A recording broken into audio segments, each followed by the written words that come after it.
For a lot of people, this return to Broadway is not business as usual. CBS 2's Cindy Hsu has the story of diversity and inclusion. She joins us from West 47th Street in front of the Samuel J. Friedman Theater. Cindy. All right, Dana, thank you so much. And Lackawanna Blues is just one of the new plays written by an African American this fall, and the goal is to keep that number going up. Lackawanna Blues celebrates Miss Rachel, affectionately called Nanny, a big-hearted woman who raised Tony Award winner Ruben Santiago Hudson in a boarding house infused with blues, a home where everyone was welcome. She took everything and everybody that needed anything. Santiago Hudson is the writer, director, and star of the play that first premiered off-Broadway in 2001. He's performed it around the country. He recently took to the stage at Minton's Playhouse in Harlem with a preview of his one-man show. Lackawanna Blues was also an HBO movie. We're talking about guys that some of them were hobos, some from mental hospitals. They thought they were not worthy, or they thought that they didn't measure up.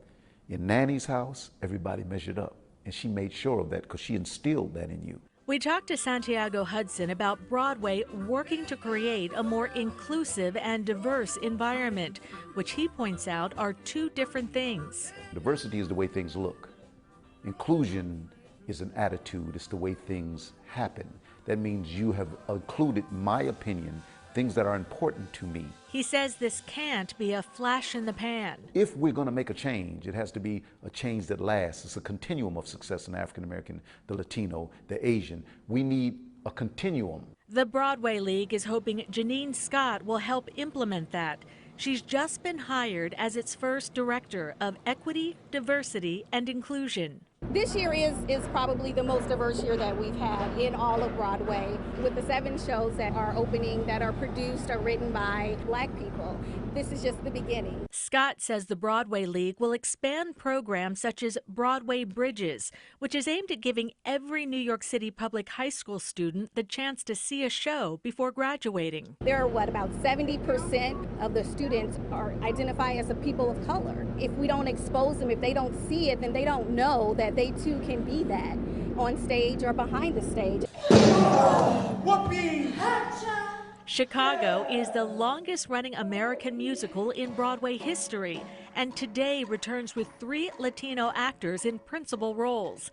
We caught up with Ana Villafañe and Bianca Marroquin. It is beautiful. It's the first time that Roxy and Velma playing, that 2 Latinas playing them. That's why I say that we've come far. I watched for years while Bianca was playing Roxy, and now getting to step into the other side as Velma, just showing that there's nothing we can't do. Bianca has been part of Chicago for 20 years. Not knowing at the time, but I became the first Mexican woman ever to cross over from Mexico to Broadway with a lead role, and I'm still here, and I'm not going anywhere. All right, I have to let you hear this. There's a blues band playing over there just to welcome all the incredible fans here at Lackawanna Blues. So we are seeing positive change, but it needs to be change that moves forward and truly lasts. In the Theater District, I'm Cindy Hsu. Back to you, my friend Dana. Thank you, my friend Cindy.